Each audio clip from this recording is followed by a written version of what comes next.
नमस्कार,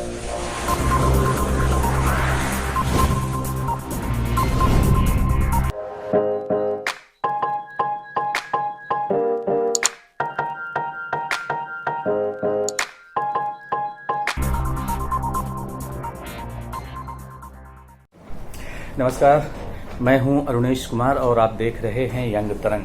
ये वक्त हुआ है हमारे खास कार्यक्रम दिवस स्पेशल का और आज का दिन बेहद खास है। आज 31 अक्टूबर है और आज ही के दिन हमारे देश की 3 महान विभूतियों से जुड़ा हुआ है।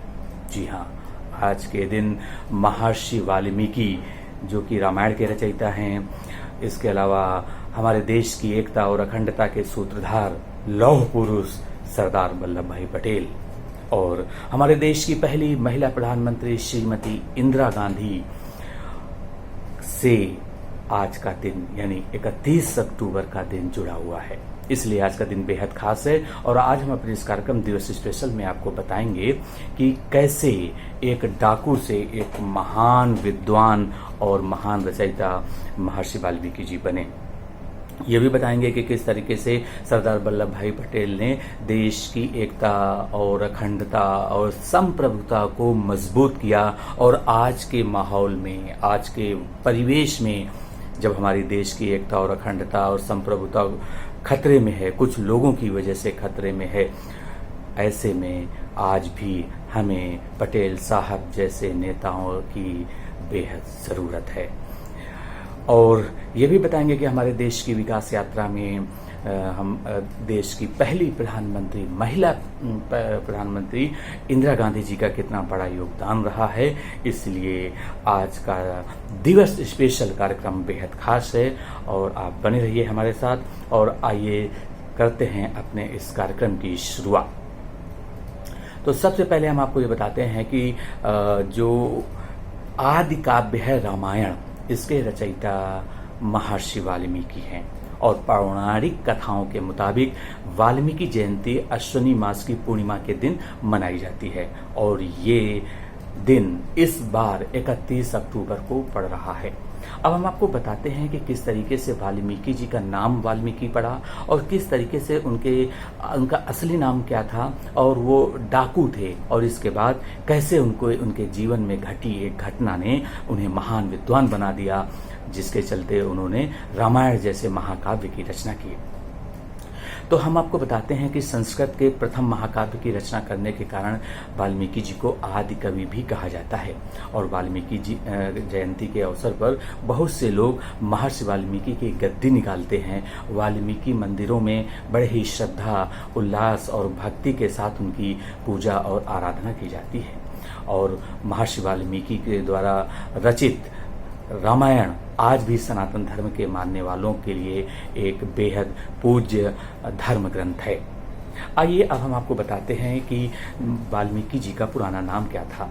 जो उनका पहले नाम था वो था रत्नाकर और रत्नाकर जंगल में जो लोग आते जाते थे उनके साथ लूटपाट किया करते थे। एक बार जंगल में नारद मुनि गुजर रहे थे, ऐसी पौराणिक कथाओं में मान्यता है। अब ये श्रद्धा, आस्था और विश्वास की बात है।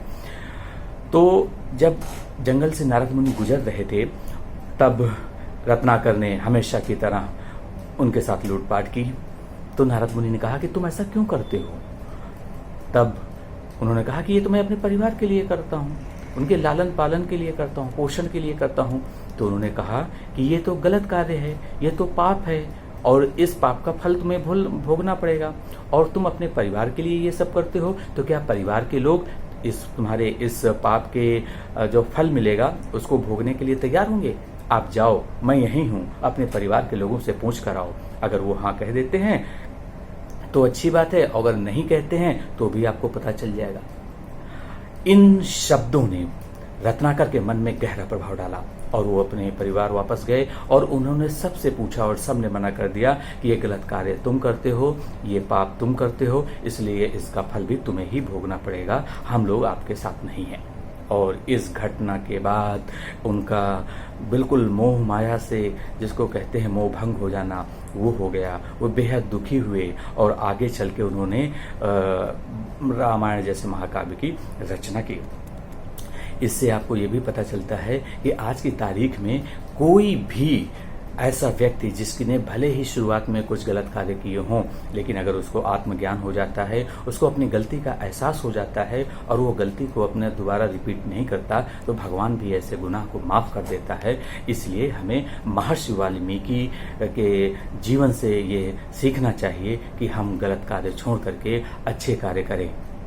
और अब बात उस महान इंसान की जिसे देश की एकता, अखंडता और संप्रभुता को मजबूत करने के लिए जाना जाता है। जी हाँ, दरअसल वे सही मायनों में मैन ऑफ यूनिटी थे, मैन ऑफ डिग्निटी थे। जी हाँ, हम बात कर रहे हैं हमारे देश के स्वतंत्र भारत के पहले उप प्रधानमंत्री, पहले गृह मंत्री और पहले सूचना प्रसारण मंत्री सरदार वल्लभ भाई पटेल की। आज उनकी पुण्यतिथि है। उनका जन्म गुजरात के नदियाद में 31 अक्टूबर 1875 को हुआ था और उन्होंने अपने जीवन में स्वतंत्रता से पहले और स्वतंत्रता से बाद देश के लिए बहुत महत्वपूर्ण कार्य किया। उन्होंने 1917 में खेड़ा किसान सत्याग्रह किया, 1923 में नागपुर झंडा सत्याग्रह किया और 1924 में बारदोली सत्याग्रह के बाद 1928 में बारदोली सत्याग्रह किया और इससे उनको राष्ट्रीय पहचान मिली। और इसके बाद वहाँ के किसानों ने वल्लभ भाई पटेल को सरदार की उपाधि दे दी। 1931 के कराची के जो कांग्रेस का अधिवेशन हुआ था उसमें उन्हें कांग्रेस का अध्यक्ष भी चुना गया था।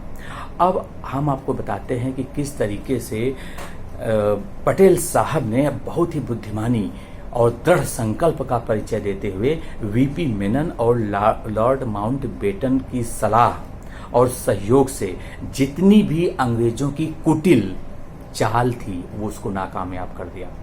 और 1947 में 565 देशी रियासतों में 562 देशी रियासतों को भारत में शांतिपूर्ण तरीके से विलय करा दिया। कोई हिंसा नहीं, कोई हंगामा नहीं। इसलिए आपने देखा कि भारत की आज़ादी के बाद 18 सितंबर 1948 तक हैदराबाद भी अलग हिस्सा हुआ करता था, लेकिन लौह पुरुष सरदार वल्लभ भाई पटेल ने हैदराबाद के निज़ाम को कन्विंस किया और इसके बाद भारतीय सेना ने हैदराबाद को भारत के साथ रहने का रास्ता खोल दिया।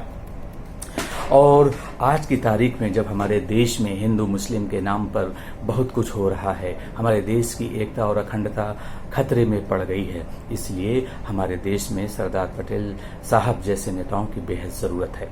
हमारे देश की वर्तमान सरकार ने सरदार साहब को सम्मान देने के लिए 2018 में गुजरात के नर्मदा नदी पर सरदार वल्लभ भाई पटेल की 182 मीटर यानी लगभग 597 फीट लंबी ऊंची गगनचुंबी मूर्ति, ये दुनिया की सबसे बड़ी विशालकाय मूर्ति है और इसको नाम दिया गया है स्टैच्यू ऑफ यूनिटी। ये हमारे देश की राष्ट्रीय एकता, अखंडता और संप्रभुता की पहचान है। और हमें जिस तरह से हमारे सिस्टम में, हमारे सियासत में कुछ लोग हैं, हमारी मीडिया में, हमारी फिल्म इंडस्ट्री में, जो हमारे देश में रहते हैं लेकिन देश की प्रति उनका जो है लगाव नहीं रहता है, वो एकता की बात नहीं करते हैं, देश तोड़ने की बात करते हैं। ऐसे में सरदार वल्लभ भाई पटेल साहब जैसा कोई नेता होता जो उन लोगों को समझाता, जो उन लोगों को कन्विंस करता, ताकि हमारे देश में जो भी धार्मिक भेदभाव है, जो भी सांप्रदायिक दुराग्रह है, जातीय वैमनस्य है, ये सब दूर हो जाए और हमारे देश की राष्ट्रीय एकता और अखंडता मजबूत हो जाए, सांप्रदायिक सद्भाव बढ़ जाए, तभी हम सही अर्थों में, सच्चे मायनों में विकास के रास्ते पर आगे चल सकते हैं। और अब आखिर में बात करते हैं भारत की पहली महिला प्रधानमंत्री इंदिरा गांधी जी की। उनके पिता जवाहरलाल नेहरू आज़ादी की लड़ाई का नेतृत्व करने वालों में से शामिल थे और यह वो दौर था जब 1919 में उनका परिवार महात्मा गांधी के सानिध्य में आया और इंदिरा गांधी ने पिता नेहरू से राजनीति का कहरा सीखा। इंदिरा गांधी के अगर राजनीतिक यात्रा की बात करें तो सबसे बड़ा जो एक धब्बा है उनकी सफलता में या उनकी राजनीतिक यात्रा में या उनकी सरकार पर, वो आपातकाल है। इमरजेंसी उन्होंने लगाई थी और इसी का नतीजा हुआ था कि 1977 में देश की जनता ने उन्हें नकार दिया। हालांकि कुछ वर्षों बाद सत्ता में उनकी फिर से वापसी हुई। और अब हम आपको बताते हैं कि एक बार ऐसा भी मौका आया था जब इंदिरा गांधी को जेल जाना पड़ा था। जी हां, दरअसल 4 अक्टूबर को ऐसा हुआ था जब देश के प्रधानमंत्री जो है इंदिरा गांधी जो पूर्व प्रधानमंत्री थी उनको गिरफ्तार किया गया था।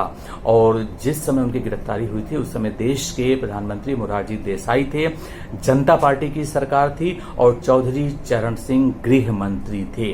चुनाव प्रचार के दौरान जो जीप होती है, गाड़ियां जो होती हैं, उनकी खरीदों में भ्रष्टाचार के आरोप लगे थे और इस आरोप के चलते इंदिरा गांधी की गिरफ्तारी हुई थी। हालांकि 16 घंटे बाद ही कोर्ट से उनको रिहा करने का आदेश भी दे दिया गया था।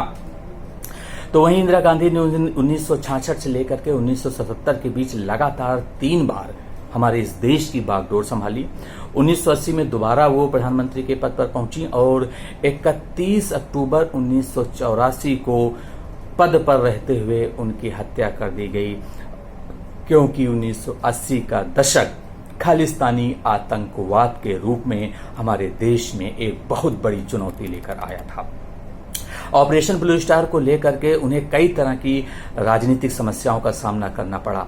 राजनीति की नब्ज को बहुत अच्छे से समझने वाली इंदिरा गांधी जी को बिल्कुल भी अंदाजा नहीं था कि उनके अपने अंगरक्षक उनके साथ ऐसा कर देंगे। और इस तरह से 31 अक्टूबर 1984 को उनकी सुरक्षा में तैनात 2 सुरक्षाकर्मी सतवंत सिंह और बेअंत सिंह ने उनकी गोली मारकर हत्या कर दी गई। और इसके बाद जब एम्स उनको ले जाया जा रहा था और रास्ते में तभी उनका उन्होंने इस दुनिया को अलविदा कह दिया। आज उनकी विरासत को, राजनीतिक विरासत को पहले उनके पुत्र राजीव गांधी ने बढ़ाया और आज की तारीख में सोनिया गांधी और राहुल गांधी और प्रियंका गांधी उनकी इस विरासत को आगे बढ़ा रहे हैं। भले ही आज कांग्रेस का जो दौर है वो बहुत अच्छा नहीं है, कांग्रेस की जो देश में स्थिति है वो बहुत अच्छी नहीं है, लेकिन हमारे देश में इंदिरा गांधी के समय में कांग्रेस बहुत मजबूत स्थिति में थी और कांग्रेस के अलावा उन्होंने देश को भी बहुत मजबूत किया। गरीबी हटाओ का नारा दिया। ये बात अलग है कि गरीबी पूरी तरह से नहीं हट पाई, लेकिन हमारे देश के बैंकों का राष्ट्रीयकरण किया उन्होंने और उन्हीं को याद करने के लिए हमारे देश की बहुत से ऐसे शिक्षण संस्थान हैं जो इंदिरा गांधी जी के नाम पर हैं। इसके अलावा कई इमारतें हैं, कई सड़कें हैं, पुल हैं, परियोजनाएं हैं, बहुत से ऐसे पुरस्कार हैं जो इंदिरा गांधी के नाम पर हैं। इसलिए इंदिरा गांधी के योगदान को हमारा देश कभी भुला नहीं सकता है और अब वर्तमान में जो सरकार है उनकी ये जिम्मेदारी बनती है कि गरीबी को हटाएं और भूखमरी को हटाएं, बेरोजगारी को हटाएं। और इस तरह से दिवस स्पेशल कार्यक्रम में आज हमने आपको हमारे देश की 3 महान विभूतियों के बारे में बताया, महर्षि वाल्मीकि, सरदार वल्लभ भाई पटेल और इंदिरा गांधी जी। यंग तरंग इन 3 महान विभूतियों को सादर नमन करता है, वंदन करता है। आपको हमारा ये कार्यक्रम कैसा लगा? आप अपना फीडबैक कमेंट बॉक्स में ज़रूर दीजिए। साथ ही हमारे चैनल को लाइक, शेयर और सब्सक्राइब भी कीजिए और बेल आइकन को भी प्रेस कर दीजिए ताकि आपको समय समय पर हमारे चैनल से प्रसारित होने वाले कार्यक्रमों की जानकारी मिलती रहे, क्योंकि हमारे चैनल में रिश्तों के ऊपर रिश्तों की पाठशाला जैसा कार्यक्रम होता है, मीडिया के ऊपर मीडिया मैटर्स कार्यक्रम होता है, छात्रों के लिए करियर कोच होता है, साहित्य के लिए साहित्य आजकल है और बॉलीवुड से जुड़ी खबरों के लिए बॉलीवुड स्पेशल होता है। तो तरह तरह के आपको विविधता रूपी जानकारी से भरे कार्यक्रम आपको मिलेंगे। आप देखते रहिए यंग तरंग। बहुत बहुत धन्यवाद। नमस्कार।